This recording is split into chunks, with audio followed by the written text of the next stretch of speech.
मेरा एक सपना, सपना किसका नहीं होता है, सबका सपना होता है काश मैं एक राजा होता तो मैं तुझे अपनी रानी बनाता, बट ऐसा नहीं है। रानी तभी आएगी जब तू वाकई राजा बनेगा। मार्टिन लूथर किंग जूनियर कहते हैं कि अगर तुम उड़ नहीं सकते तो दौड़ो, दौड़ नहीं सकते तो चलो, चल नहीं सकते तो रेमो, मगर रुको मत साला, रुकना नहीं है। समझ में आ रहा है ना? यानी हमको किसी भी परिस्थिति में अपनी कंटिन्यूटी को, अपनी कोशिश को, अपने एफर्ट को स्टॉप नहीं करना है। नेवर गिव अप, कभी भी हमें त्यागना नहीं है, किसी चीज को छोड़ना नहीं है जब तक हासिल ना करने। दशरथ माझी की जैसे जब तक तोड़ेंगे नहीं तब तक तोड़ेंगे के जितने भी चैप्टर्स हैं प्रोज सेक्शन की, यानी 11 चैप्टर्स है इंडियन सिविलाइजेशन एंड कल्चर से लेकर के अ मैरिज प्रपोजल तक। तो इसमें क्या होता है कि सारे बच्चों को यही प्रॉब्लम होता है कि कोई किसी भी राइटर का डेट ऑफ बर्थ भूल जाता है, कोई किसी की मृत्यु यानी जो उनका निधन का दिन भूल जाता है, कोई ये नहीं समझ में पाता है कि जो लेखक थे, जो राइटर थे, वो अपने जीवन में क्या किए थे, कौन सी उपलब्धियां उन्होंने प्राप्त किया था। तो इसलिए इन सारी समस्याओं को मैंने एक ही क्लास में समेट दिया है और प्रयास किया है कि आज के बाद ये हम लोगों के लिए बाधा ना बने। तो हमारा पहला चैप्टर है माय डियर, आपसे वादा करता हूं आप वीडियो के लास्ट तक बने रहिए और आप देखिए आज एक दिन की क्लास में कितना ही कमजोर स्टूडेंट आप क्यों ना हो, आपका सारी की सारी जो परेशानियां हैं, समस्याएं हैं, प्रॉब्लम्स है, चुटकियों में सॉल्व होगा। ठीक है, देखिए पहला चैप्टर आपका प्रोज सेक्शन का, आपके प्रोज सेक्शन का ये पहला चैप्टर है डियर। किस सेक्शन का? प्रोज सेक्शन का। ठीक है, प्रोज में आपका टोटल 11 चैप्टर्स हैं। 11 चैप्टर्स का ये पहला चैप्टर है इंडियन सिविलाइजेशन एंड कल्चर, भारतीय सभ्यता और संस्कृति। तो भारतीय सभ्यता और संस्कृति के राइटर कौन है? महात्मा गांधी। कौन है? महात्मा गांधी। महात्मा गांधी कहाँ के थे? गुजरात के थे। इनका जन्म 1869 में हुआ था और इनका मृत्यु जो है वो 1948 ईस्वी में हुआ था। हालांकि ये पूरी दुनिया जानती है। आज देखिए बाय द वे, आज 2 अक्टूबर, आज गांधी जयंती भी है आज, और लाल बहादुर शास्त्री जी का भी जन्मदिन है। लेकिन यहां हम आपको ये भी बता सकते थे कि इनका जन्म 2 अक्टूबर 1869 को हुआ था, बट मैंने केवल 1869 का ही यहां चर्चा किया है, क्योंकि आपको कभी भी ये वाला क्वेश्चन नहीं पूछेगा, क्योंकि आपके टेक्स्ट बुक में ओनली सन दिया हुआ है, ईयर दिया हुआ है। तो आपके टेक्स्ट बुक में जो चीजें दी हुई ना वही पेपर में आएंगे, वही बोर्ड के एग्जाम में आएंगे, और कुछ नहीं आएगा। ठीक है ना? और भी टीचर्स यूट्यूब हो या लाइव क्लास हो या ऑफलाइन क्लास हो, इसमें हम लोग पढ़ाते हैं जो टोटली मतलब कंप्लीट दीन के साथ बताते हैं, लेकिन ये पेपर में आने वाला नहीं है। तो इसलिए ज्यादा बोझ डालने की जरूरत नहीं है, केवल ईयर याद रखना है। ईयर क्या याद रखना है कि महात्मा गांधी का जन्म गुजरात में हुआ था, गुजरात के पोरबंदर में, और उनका जन्म 1869 को, और उनका मृत्यु जो हुआ था वो 1948 ईस्वी को हुआ था। हाँ, इसका दिन पूछेगा, इसका तारीख पूछेगा, क्योंकि इसका तारीख दिया हुआ है। गांधी जी की मृत्यु of hand of a fanatic, यानी एक कट्टरपंथी के हाथ हुआ। गांधी जी की मृत्यु जो थी वो मृत्यु नहीं थी बल्कि एक हत्या था, और ये हत्या एक कट्टरपंथी के हाथों हुआ। कट्टरपंथी उसको कहते हैं जो धर्म में अंधा हो गया, जो रिलीजन में ब्लाइंड हो चुका हो, उसको लगे कि मेरा ही धर्म सबसे बेटर है और किसी का धर्म बेटर नहीं है, ऐसे व्यक्ति को हम फैनेटिक कहते हैं। क्या कहते हैं? फैनेटिक। तो नाथूराम गोडसे एक फैनेटिक था जिसने गांधी जी को 30 जनवरी 1948 ईस्वी को हत्या कर दिया। ठीक है, आइए तो हमने देखा चैप्टर का नाम Indian civilization and culture, and उनके राइटर का नाम महात्मा गांधी। महात्मा गांधी कहाँ के थे? गुजरात के। उनका जन्म कब हुआ? 1869 में, और उनका मृत्यु कब हुआ? 1948 में। किसके हाथों मारे गए? तो एक धर्मांध के हाथों मारे गए, जिसका नाम था नाथूराम गोडसे। किस तारीख को मारा था? 30 जनवरी 1948 को मारा था। ठीक है, आइए आगे देखते हैं। और कुछ इनके बारे में कुछ दिया गया है, जैसे कि वे किस नामों से जाने जाते थे, इससे भी क्वेश्चन करता है। He is popularly known as Bapu और the father of the nation. जो बापू थे, महात्मा गांधी जो थे, महात्मा गांधी को लोग, ये पूरी दुनिया ना, पूरा राष्ट्र उनको बापू और राष्ट्रपिता के नाम से जानती है, यानी वो उस नाम से क्या है, पॉपुलर है। अगला पॉइंट इसमें जानने वाला है कि वे थे more than a spiritual leader than a politician. Mahatma Gandhi एक पॉलिटिशियन की तुलना में ना, एक पॉलिटिशियन की तुलना में, राजनेता की तुलना में आध्यात्मक नेता ज्यादा थे। आध्यात्मक नेता उसको कहते हैं ना जिसको कुर्सी से प्रेम ना हो, जनता से प्रेम हो, यहाँ के नागरिक से प्रेम हो, वैसे लीडर को क्या कहते हैं, स्पिरिचुअल लीडर। ठीक है, तो ये हो गया गांधी जी के बारे में। ठीक है, अब बढ़ते हैं नेक्स्ट चैप्टर की ओर। नेक्स्ट चैप्टर है भारत इज माई होम। हाँ, एक चीज तो मैंने बताना भूल ही गया। एक चीज ये है कि सारे चैप्टर्स के नेचर दिए हुए हैं। जैसे पूछता है इंडियन सिविलाइजेशन एंड कल्चर क्या है, स्टोरी है, ड्रामा है, वन एक्ट प्ले है, एसे है, नोवेल है, व्हाट इज दिस? तो आप टेंशन लेने की जरूरत नहीं है, क्योंकि मैंने बगल में लिख रखा है कि ये जो भारत इज माई होम है ना, ये एक स्पीच है, आई मीन ये एक भाषण है। तो आपका पहला ऑब्जेक्टिव बना कि Bharat is my home is a dash, तो आप क्या डालेंगे यहां, स्पीच। दूसरा, who is the writer of Bharat is my home, doctor Zakir Hussain. Doctor Zakir Hussain Bharat is my home के राइटर हैं और इनका जन्म हैदराबाद में हुआ था। और इनका जन्म का जो तिथि है, जो सन है 1897 ईस्वी, 1897, और इनका मृत्यु, इनका निधन 1969 में हुआ। ठीक है, और इनके बारे में जानते हैं कि वो क्या थे। तो डॉक्टर जाकिर हुसैन हमारे देश के ग्रेट फ्रीडम फाइटर थे, ग्रेट फ्रीडम फाइटर थे, महान स्वतंत्रता सेनानी थे। और यही नहीं बल्कि साथ ही साथ वे इमिनेंट एजुकेशनलिस्ट थे। ठीक है, इमिनेंट एजुकेशनिस्ट थे, यानी बहुत ही महान शिक्षाविद थे। शिक्षाविद थे यानी इनको एजुकेशन से बहुत ज्यादा लगाव था और शिक्षा के बारे में ज्यादा ये चिंतन करते थे। और यही नहीं बल्कि इनके जिम्मे, इन्होंने अपने जीवन में बहुत सारी चीजें की है, जिनमें से एक इंपॉर्टेंट है कि also served as the governor of Bihar.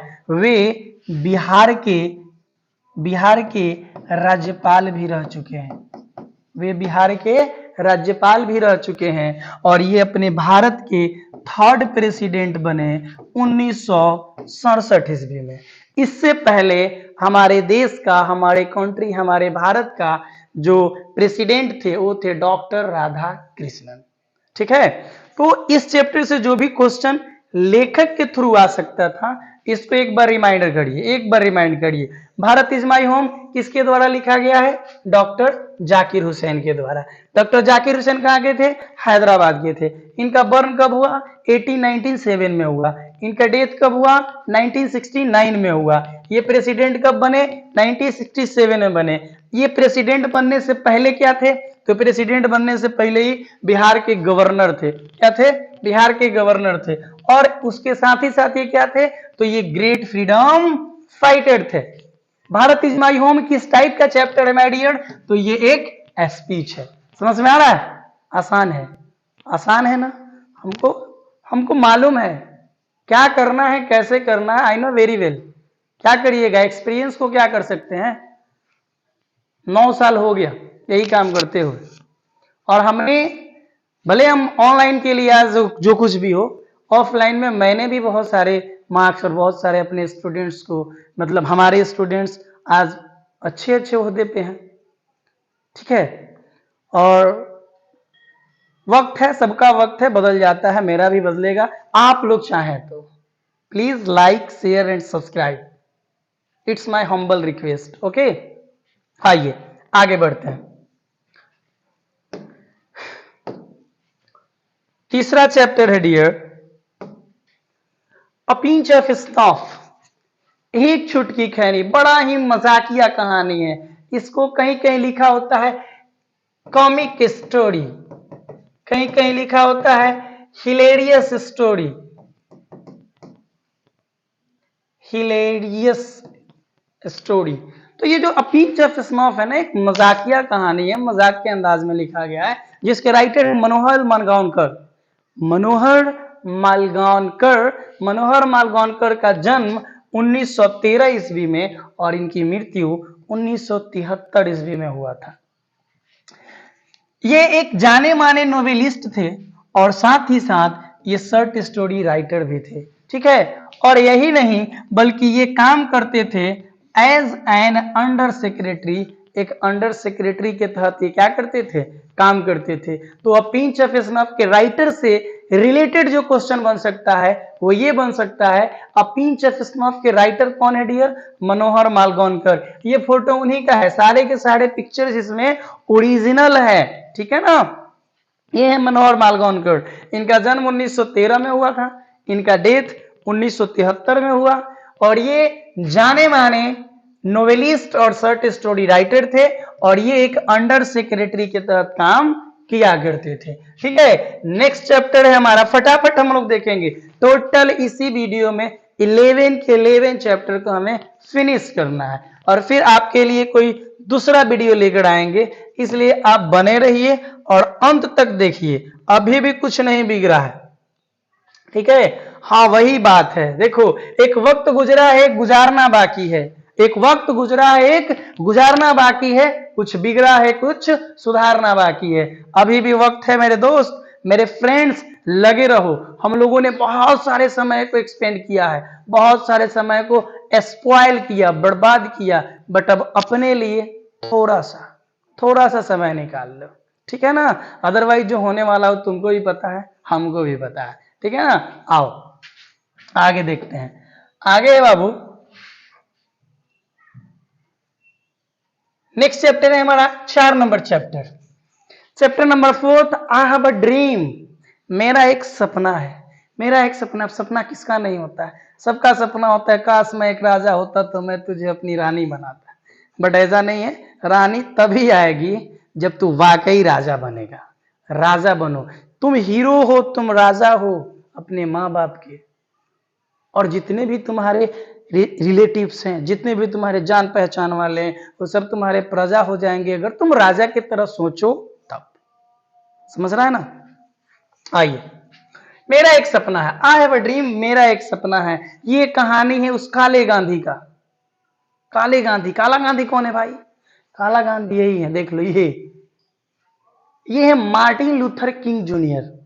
Martin Luther king junior, इनका एक स्टेटमेंट है, सुनेगो तो रोंगटे खड़ा हो जाएगा। मार्टिन लूथर किंग जूनियर कहते हैं कि अगर तुम उड़ नहीं सकते तो दौड़ो, दौड़ नहीं सकते तो चलो, चल नहीं सकते तो रेमो, मगर रुको मत साला, रुकना नहीं है। समझ में आ रहा है ना। यानी हमको किसी भी परिस्थिति में अपनी कंटिन्यूटी को, अपनी कोशिश को, अपने एफर्ट को स्टॉप नहीं करना है। नेवर गिव अप, कभी भी हमें त्यागना नहीं है, किसी चीज को छोड़ना नहीं है जब तक हासिल न कर ले। दशरथ माझी की जैसे, जब तक तोड़ेंगे नहीं तब तक छोड़ेंगे नहीं साला। समझ रहा है ना।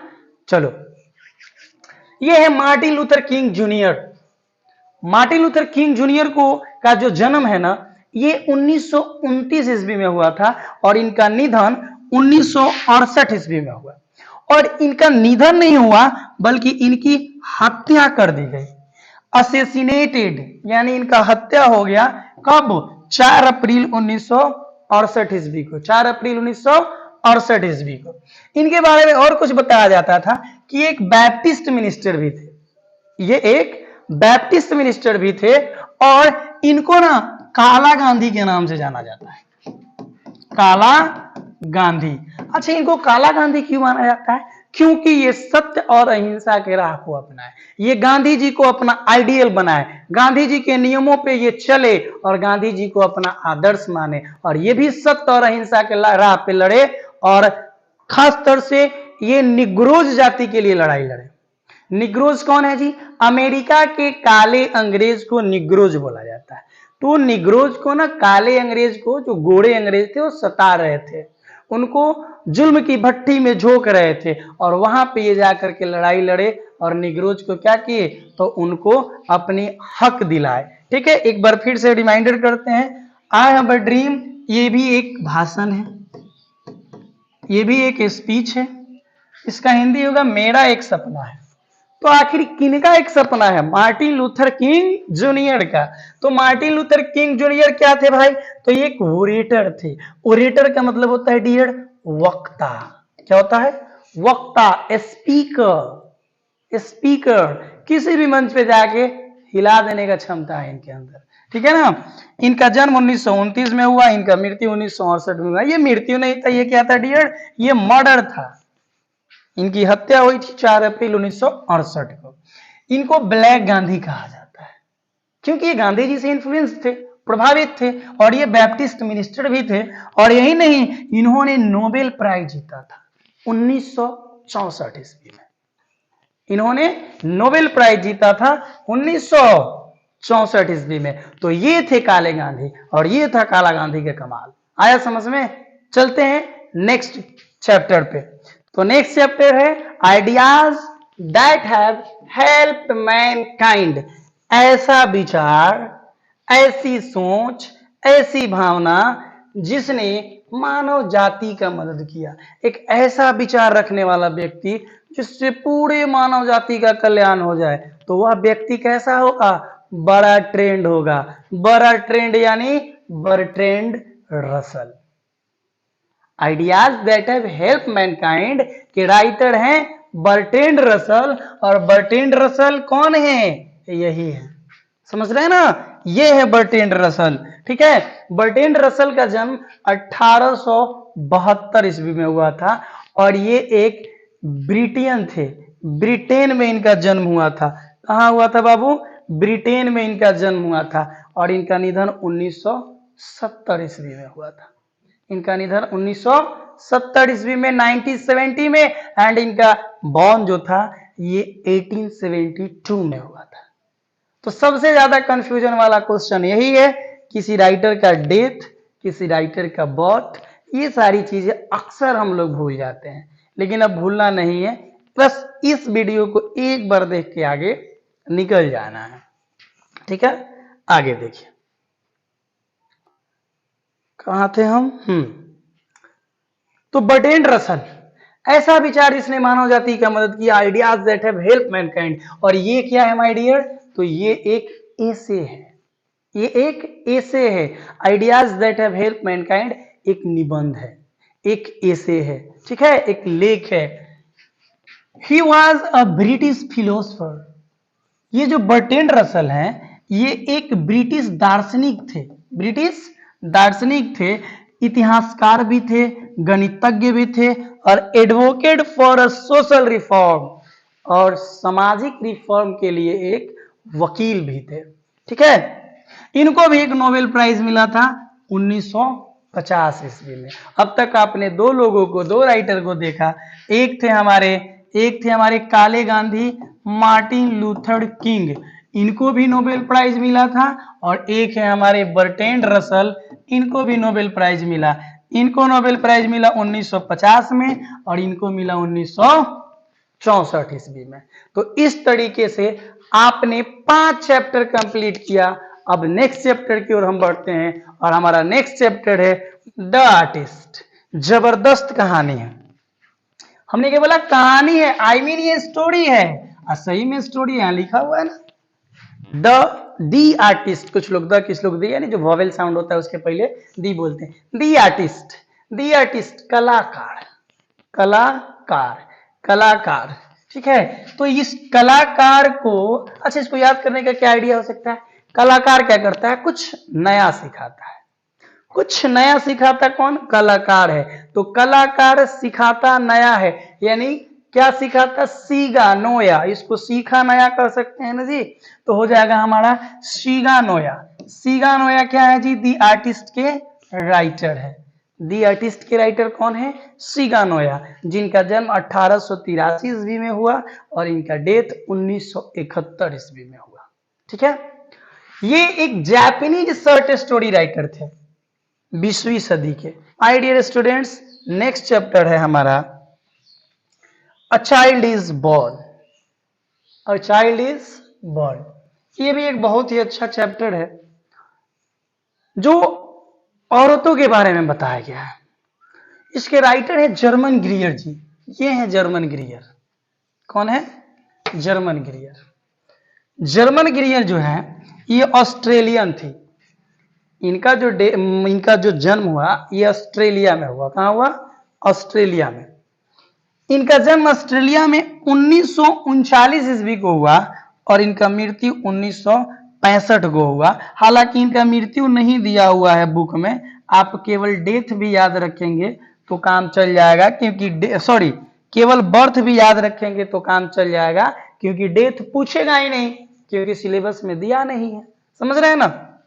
आगे, ये एक बहुत ही प्रसिद्ध फेमिनिस्ट राइटर थी। फेमिनिस्ट का मतलब होता है बाबू नारीवादी। नारीवादी यानी एक ऐसी मतलब लेखिका थी जो स्त्रियों के अधिकार के बारे में, औरतों के राइट्स के बारे में अक्सर क्लेम किया करती थी और लड़ाई लड़ा करती थी अपने रचनाओं के आधार पे, अपने क्रिएशन के पावर पे। इनका जन्म और शिक्षा, यानी इनका जन्म जो हुआ था और शिक्षा यानी जहां शिक्षित हुई थी, एजुकेशन ली थी, ये दोनों कहां? ऑस्ट्रेलिया में। तो इस चैप्टर से भी आपसे बस इतना ही क्वेश्चन किया जा सकता है, केवल अबाउट ऑथर, लेखक से, कि लेखक का नाम जर्मन गिरियर, कहां के थी? ऑस्ट्रेलियन, जन्म कब हुआ? 1939, डेथ कब हुआ? 1965। ठीक है, ये क्या थी? एक फेमिनिस्ट राइटर थी ना। इनका जन्म और शिक्षा दीक्षा सब कहां हुआ? ऑस्ट्रेलिया में। बस फिनिश। आज समझ में? आगे बढ़ते हैं। A very next chapter in the front of your screen, my dear students. How free is the press? How free is the press? How free is the press क्या है? तो ये भी आपका एक एसे है, ये भी आपका एक एसे है, एक निबंध है जो जाने माने प्रसिद्ध लेखिका डोरोथी एल सेयर्स के द्वारा लिखा गया है। Dorothy L share. प्रेस का काम क्या है भैया? मीडिया का काम क्या है? मीडिया का काम है किसी भी बातों को फैला देना यानी शेयर कर देना। डोरोथी एल सेयर, याद रखेंगे। How free is the press क्या है? कैसे है? इसके राइटर कौन है? Dorothy L share. इनका बर्न 1893 को और इनका निधन 1997 ईस्वी को हुआ था। ठीक है, ये essayist, play right, poet and writer, यानी ये निबंधकार भी थी, नाटककार भी थी, कवि भी थी और लेखिका भी थी। ठीक है ना? One of the first women, बहुत सारी महिलाएं थी, उनमें से भी एक ये थी जो ग्रेजुएशन कर रही थी ऑक्सफोर्ड यूनिवर्सिटी में। ऑक्सफोर्ड यूनिवर्सिटी जब पहली बार औरतों को ग्रेजुएशन का डिग्री दे रहा था या एडमिशन ले रहा था, उस पीरियड में ये भी थी। यानी कि जो पहला सेशन था, उस पहले सेशन के में जितनी भी औरतें थे उनमें एक ये भी थी जिनका नाम था Dorothy L shares. I hope that ये आप लोग बहुत बेहतरीन तरीके से इन सारी बातों को ऑब्जर्व कर रहे हैं। और my dear students, please please please हमें उन सबको जवाब देना है जिन लोगों ने हम सबको बोला है कि आपसे नहीं होगा। यू कांट डू इट, आप नहीं कर सकते। You are not able to do this and you are totally loser. But हम लोगों को दिखाना है we are not loser, we are winner. और ये तब होगा जब हम मेहनत करेंगे, जब हम खुद पे काम करेंगे। दूसरों के बातों पे ध्यान देने से कुछ नहीं होने वाला है। खुद के गिरेबान में झांकना होगा और अपने आप में इंप्रूवमेंट लाना होगा। So my dear students, please be continue and go ahead. Very next chapters, the earth. The earth क्या है? ये भी एक स्टोरी है। पृथ्वी, जमीन, भूमि, ये भी क्या है? एक स्टोरी है। ठीक है ना? इसके लेखक हैं एची बैट्स, जो कि इंग्लैंड के रहने वाले हैं। अब देखना, प्लेयर बैट कहां रख के खेलते हैं? जमीन पे। याद रखना, विराट कोहली ऑलराउंडर प्लेयर। तो कैसे खेलता है भैया? बैट कहां रख के खेलता है? जमीन पे। यानी जब भी बैट की चर्चा हो, जमीन याद करेंगे। जमीन को हिंदी इंग्लिश में क्या बोलते हैं? अर्थ। तो दी अर्थ जो है, इसके लेखक है बैट महाराज, यानी एची बैट्स। इनका जन्म कब हुआ? 1905 ईस्वी को। इनका डेथ कब हुआ? 1974 ईस्वी को। 1905 को इनका बर्थ हुआ और 1974 को इनका डेथ हुआ। ये जाने जाते हैं शॉर्ट स्टोरी राइटर के रूप में। ये क्या किसके रूप में जाने जाते हैं? शॉर्ट स्टोरी राइटर के रूप में। He was well known short story writer, यहाँ होना चाहिए। Also worked as a journalist for the Sun Times, और साथ ही साथ कुछ देर के लिए, कुछ समय के लिए ये पत्रकारिता भी किए हैं, जर्नलिस्ट का भी काम किए हैं। जितना येलो कलर है उसको नोट कर लो, ब्रेन में चिपका लो, ठीक है। एक बार फिर से इसको रिपीट करते हैं। द अर्थ के राइटर है एच.ई. बेट्स, इनका जन्म 1905 को हुआ था और उनका मृत्यु 1974 को हुआ था, ठीक है। ये एक जाने माने शॉर्ट स्टोरी राइटर भी हैं, यानी थे, और साथ ही साथ ये जर्नलिस्ट, यानी थोड़े देर के लिए ये पत्रकारिता में भी हिस्सा लिए थे, जर्नलिज्म का भी काम इन्होंने किया था। My dear students, now we have only 2 chapters and the name of 2 chapters, India through a traveler's eyes, and the last chapter is a very comic story and a Zabardast fun act play, A Marriage Proposal, written by Anton Chekhov. Okay, India through a traveller's eyes. और ये देखिए क्या है, India through a traveller's eyes, एक यात्री की आंखों द्वारा देखा गया भारत। एक व्यक्ति आया था जो विदेश से आया था, देश घूमने के लिए आया था, इंडिया के बारे में रिसर्च करने आया था कि आखिर व्हाट इज इंडिया, इंडिया किस चिड़िया का नाम है, यहाँ कैसे लोग रहते हैं, कैसे पीपल होते हैं, कैसे किसानों की जिंदगी है, कैसे स्टूडेंट की जिंदगी है, सबके लाइफ को उन्होंने रिकॉर्ड किया। तो जो अपने जीवन में कहीं घूमने जाए और उन सारी चीजों को रिकॉर्ड करे और रिकॉर्ड करके उसको लिख दे, उस चीज को ना डियर ट्रेवलॉग कहा जाता है। क्या कहता है? ट्रेवलॉग या मेमोइर्स, ठीक है। तो ये India through a traveller's eyes Pearl S Buck का एक ट्रेवलॉग है। क्या है? ट्रेवलॉग है, जिनका जन्म 1892 ईस्वी को अमेरिका में हुआ था और इनका निधन 1973 ईस्वी को हुआ था। ये जन्मी थी 1892 ईस्वी को और ये मरी थी 1973 ईस्वी को, ठीक है। आगे देखिए, ये अब जानी जाती थी, she was known for her travelogue and memoirs, ये अपने ट्रेवलॉग और मेमोइर्स के लिए फेमस थी, प्रख्यात थी, मतलब कहते हैं एकदम विख्यात थी।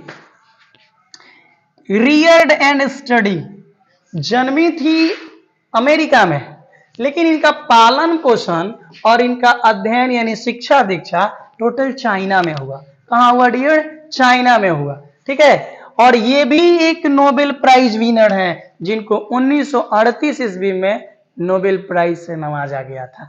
आपके रेनबो पार्ट 2 में जितने भी राइटर्स हैं, जितने भी पोएट्स हैं, उनमें से केवल 4 को ही नोबेल प्राइज मिला है। एक पियरलेस बक को, एक मार्टिन लूथर किंग जूनियर को, एक बर्ट्रैंड रसल को और एक टी.एस. इलियट, जिन्होंने मैकेविटी द मिस्ट्री कैट के राइटर है, ठीक है। लास्ट स्लाइड है हम लोगों का, अ मैरिज प्रपोजल। आखिरी स्लाइड हम लोग का क्या है? अ मैरिज प्रपोजल, यानी शादी का प्रस्ताव। शादी का प्रस्ताव बहुत ही मजाकिया वन एक्ट प्ले है। वन एक्ट प्ले मतलब एकांकी होता है, ये भी एक ड्रामा का टाइप होता है, ठीक है। हम लोग हर एक चीज, हर ऑब्जेक्टिव सब्जेक्टिव हर चीज करेंगे, बस बने रहिए और वीडियो को आप लोग ज्यादा से ज्यादा शेयर करें। शादी का प्रस्ताव, ए मैरिज प्रपोजल, शादी का प्रस्ताव, ये एक वन एक्ट प्ले है। ये एक वन एक्ट प्ले है जो एंटोन चेखो के द्वारा लिखा गया है, और एंटोन चेखो रसियन थे, यानी रूस देश के थे, ठीक है, रसिया से बिलोंग करते हैं। इनकी जो बर्थ थी, यानी इनका डेट ऑफ बर्थ जो है वो 1960 ईस्वी यानी सन 1860 का है, और इनका जो डेड हुआ यानी इनका जो निधन हुआ वो 1904 ईस्वी को हुआ था, ठीक है। ये एक ड्रामेटिस्ट यानी नाटककार थे और साथ ही साथ शॉर्ट स्टोरी राइटर भी थे, लघु कहानीकार भी थे, और यही नहीं बल्कि ये पेशा से, प्रोफेशन से क्या थे डियर? एक डॉक्टर थे। ये प्रोफेशन से एक डॉक्टर थे। तो ये था आज का हम लोगों का क्लास, ठीक है। तो so my dear friends, thanks for watching and अगर ये वीडियो आपको पसंद आया हो तो please like, share and subscribe. और इसका नेक्स्ट पूरा डिटेल्स में, अगर एक एक चैप्टर डिटेल्स में चाहिए तो प्लीज आप लोग कमेंट करें और मैं हर एक चैप्टर को 1 बाय 1 करके बनाऊंगा और आप सबके लिए प्रोवाइड करूंगा free of cost. English faculty YouTube channel, English faculty पे आपको 12th इंग्लिश से रिलेटेड प्लस में स्पीकिंग से रिलेटेड हर मटेरियल बिल्कुल मुफ्त में मिलेगा। और मैं प्रयास करता हूं, मैं आपको अगले वीडियो में बता दूंगा, पूरे प्रूफ के साथ दिखा दूंगा कि हाँ ये वही इम्तियाज सर है, ये वही यूट्यूब चैनल है जिसका नाम है इंग्लिश फैकल्टी, जिसने पिछले साल हिंदी में 97 और इंग्लिश में 92 मार्क्स दिया था इस रूरल एरिया में, इस ग्रामीण एरिया में। तो माय डियर स्टूडेंट, झांसे में नहीं आना है, किसी के भी झांसे में नहीं आना है, ठीक है? क्योंकि देखो हम बार बार बोल रहे हैं ना कि हमको ना उनसे लड़ाई है, हमें उनसे लड़ना है जिन लोगों ने हम लोगों को ललकारा है, जिन लोगों ने ये बोला है आपसे होने वाला नहीं है, आप नहीं कर सकते हैं। लेकिन याद रखो, हमें उन लोगों के लिए, उनको दिखाने के लिए नहीं पढ़ना है, हमें उन लोगों के लिए पढ़ना है, हमें उन लोगों के लिए मेहनत करना है जो हमारी सफलता के लिए अपनी आंखें बिछाए बैठे हैं, और वे हैं हमारे माता पिता। वे हमारे माता पिता, खास तौर से हमारी मम्मी के अंदर तो क्षमता होता है, भगवान ने उन्हें सुपर पावर दिया है, भगवान ने माँ को सुपर पावर दिया है। माँ अगर पागल भी हो जाए, उसका दिमाग काम भी ना करे, फिर भी वो अपने बच्चे को नहीं भूलती। तो सोचो, जब एक पागल माँ, एक ऐसी माँ जिसको कोई सेंस नहीं है, वो अपने बच्चे को नहीं भूल सकती, तो जिसकी माँ होशो हवास में है वो अपने बच्चे को कैसे भूलेगी? वो किसी के सामने उसे गिड़गिड़ाते हुए कैसे देखेगी? वो कैसे चाहेगी कि मेरा बेटा का लाइफ बर्बाद हो जाए? तो मेरे दोस्त, अपनी माँ के लिए, अपने बाप के लिए जो इतने तपती हुई धूपों में तुम्हारे लिए कमा रहा है, सिर्फ और सिर्फ तुम्हारे लिए, उनके लिए हमें कुछ करना है। माँ के पास एक सुपर पावर है, आप बिलीव करो। और याद रखना, हिसाब लगाकर देख लेना, दुनिया के सारे रिश्ते कुछ अधूरा आधा निकलेगा, एक माँ ही है जिसका प्यार औरों से 9 महीना ज्यादा निकलेगा, 9 महीना ज्यादा निकलेगा। क्योंकि माँ वो हस्ती होती है जो तुम्हें दुनिया से 9 महीना पहले जानती है। तुम्हें दुनिया में जब कोई नहीं जानता था, उससे 9 महीना पहले से तुम्हारी माँ जानती है। तो कम से कम उस माँ के लिए तो हमें लड़ना ही होगा। जय हिंद, मिलते हैं अगले वीडियो में।